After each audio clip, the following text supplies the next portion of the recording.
The air that evening was still and heavy, the kind that presses against your skin like a damp blanket.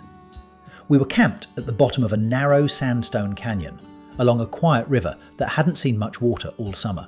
The rocks glowed orange under the sinking sun, and the air smelled faintly of dust and sage.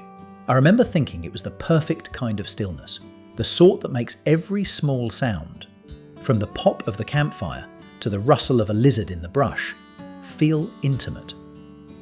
There were 4 of us: me, my old friend Ray, his younger sister June, and a geology student named Matt, who joined us for the weekend to study the canyon layers. We'd picked a flat sandy bench about 20 feet above the river's edge, a good distance from the water, or so we thought. Our tents were pitched in a neat little crescent. The fire crackled between us, and we'd just finished dinner when Ray pointed toward the darkening sky to the east. "Looks like rain," he said, though no thunder rolled, and the stars still hung above us in a clear patch of sky. We shrugged it off. The forecast had promised another dry night, and around here, storms usually made themselves known hours before they reached you. When we finally turned in, the air was muggy but still. The river whispered softly against the stones below, a comforting sound I fell asleep to countless times on past trips. But sometime in the night, I woke to something strange, an uneasy hush, followed by a distant, low rumble. At first I thought it was thunder, until I realised it wasn't coming from the sky. It was deeper, duller, almost like the ground itself was muttering. Then I heard Ray unzip his tent and say, "You hear that?" I stepped outside barefoot, the sand cool under my toes. The sky above was moonless now, thick with cloud. The rumble had grown louder, joined by what sounded like a distant roar, the kind that makes the hair on your arms rise before your brain even knows why. June came stumbling out with her headlamp. "What is that?" I turned toward the upstream bend where the canyon disappeared into blackness. I could just make out a thin mist creeping along the canyon floor, rolling fast, shimmering faintly in our lights. A smell followed. A raw, earthy scent of wet dust and uprooted vegetation. And then it hit me like a gut punch. Flash flood. "Pack up what you can," I shouted, my voice echoing off the walls. "Get everything high." The next few minutes were chaos.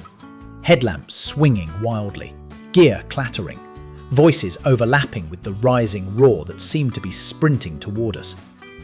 Somewhere behind me, Matt was shouting about the geology of the canyon, about how narrow it was, how the walls funneled everything. But I wasn't listening anymore.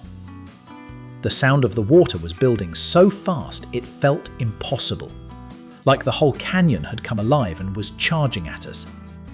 We grabbed what we could, sleeping bags, packs, food sacks, and started scrambling toward the slick sandstone slope that rose behind camp.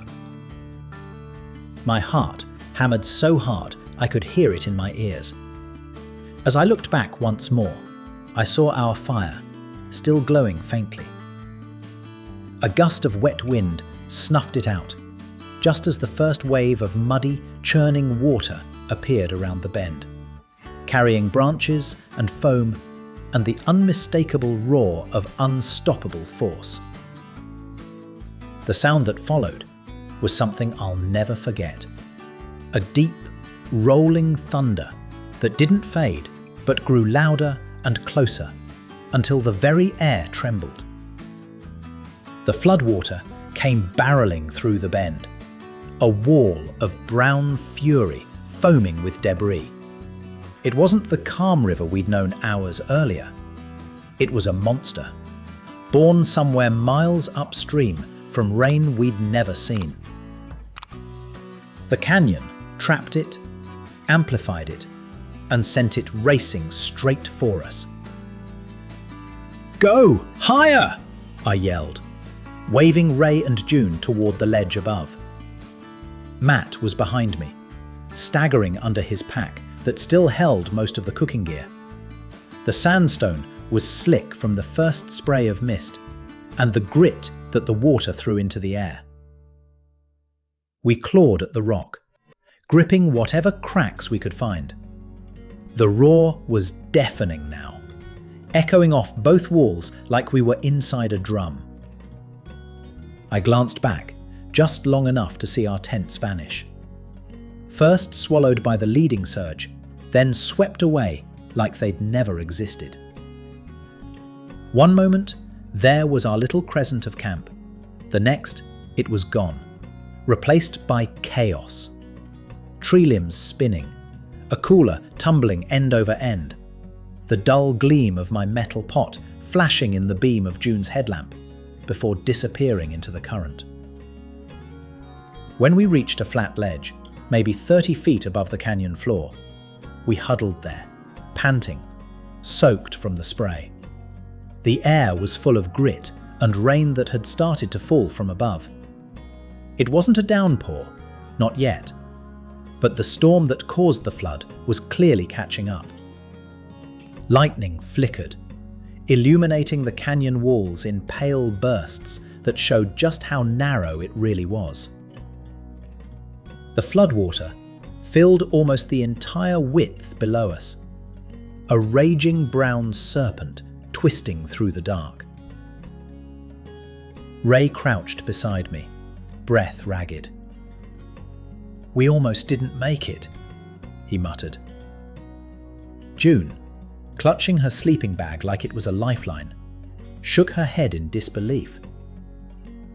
"It wasn't even raining here," she said softly, voice quivering. "How can it rise that fast?" Matt, soaked and shivering, said, "The ground upstream, clay and rock, doesn't absorb anything. All that water had nowhere to go." He gave a short, humorless laugh. Hydrology 101. We all stared at him for a second before letting out a shaky chuckle. The laughter wasn't joy. It was disbelief. The body's way of shaking off terror. Then lightning struck close, and the boom rolled down the canyon like a cannon shot. The rain finally broke in earnest, hammering the ledge and turning everything slick. We pushed back against the rock wall, trying to find a spot where the water wouldn't wash over us. Our gear was scattered somewhere below or already miles downstream. All we had left were what we'd carried in our arms. One sleeping bag, a flashlight, and a dented metal pot that Ray somehow refused to drop. As the night dragged on, the flood kept roaring below, a living, snarling thing. Every now and then, a tree trunk would slam against the canyon wall, sending vibrations up through the rock beneath our feet. We couldn't sleep, couldn't talk much. We just watched and waited, soaked to the bone, feeling very small against the power of water that came out of nowhere. And all the while, I couldn't stop thinking. If we'd waited even one more minute to move, we'd have been down there too. By the time the first light began to seep into the canyon, the roar had dulled to a steady, sullen rush. The storm had moved on, leaving the air cool and smelling of wet stone and cedar. Mist hung in ghostly ribbons along the canyon walls. We were exhausted, cold, cramped, and sore from clinging to that ledge all night. None of us had really slept. Every time I closed my eyes, I heard that thunderous wave in my head again, saw it, swallowing everything we'd built just hours before. Ray was the first to move. "We should see what's left," he said, voice hoarse. He started down the slope cautiously, boots slipping on the damp rock. I followed, every muscle protesting. The sandstone, which had felt firm underfoot when dry, was slick now as soap. June and Matt stayed behind on the ledge, too chilled and shaken to risk it yet. Halfway down, we could finally see the river clearly. It had dropped several feet from its peak, but it was still swollen and ugly, thick with silt and shattered branches.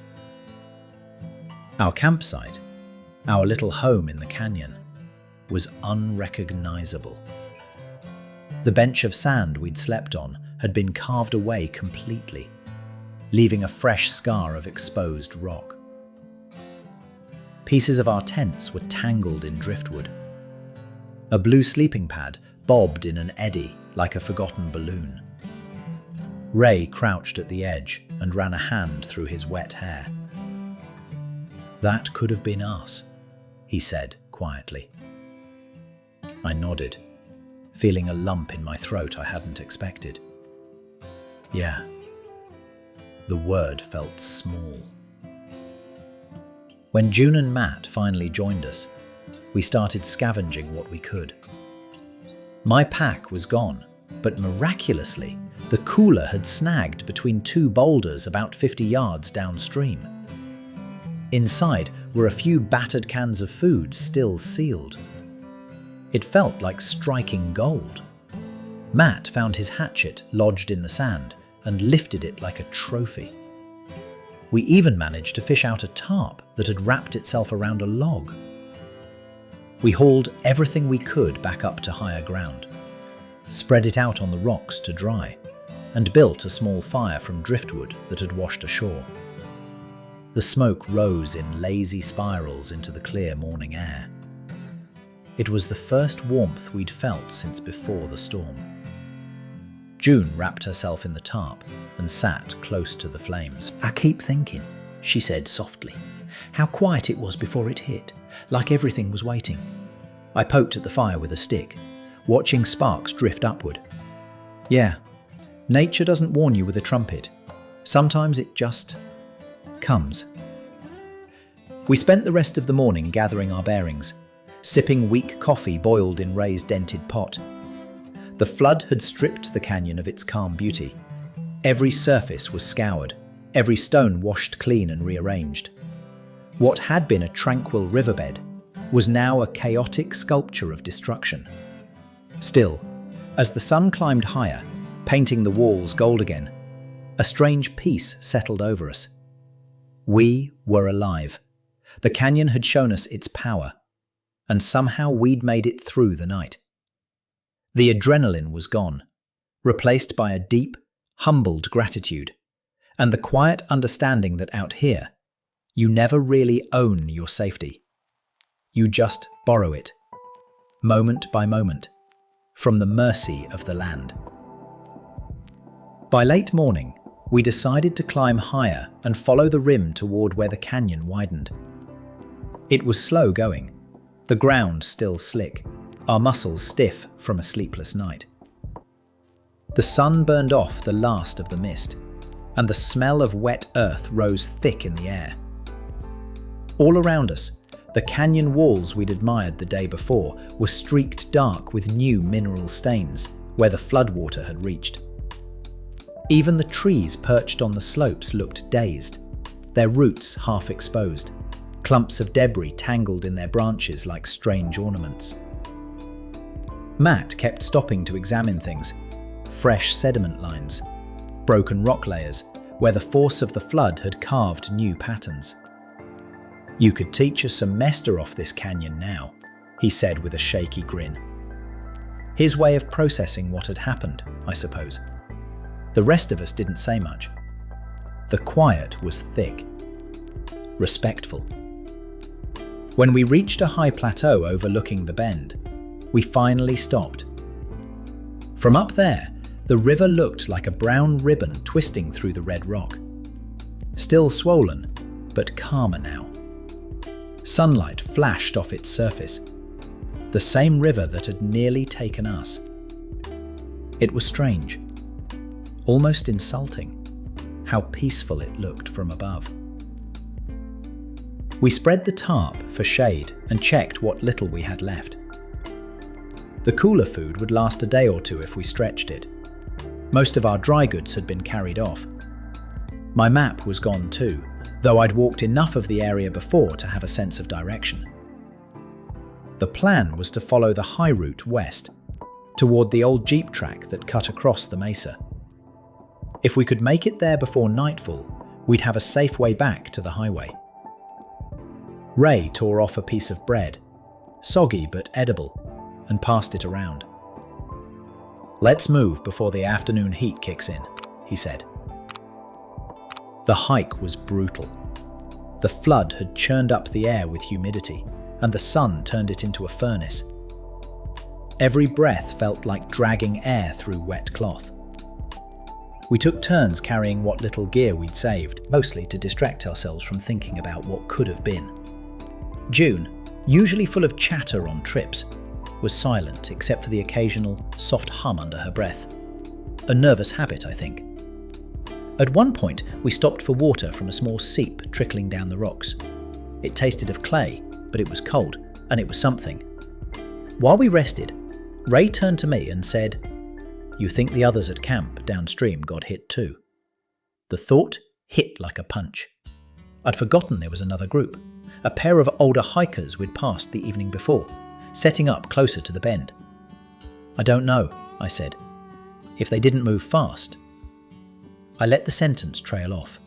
None of us wanted to finish it. We walked on in silence after that.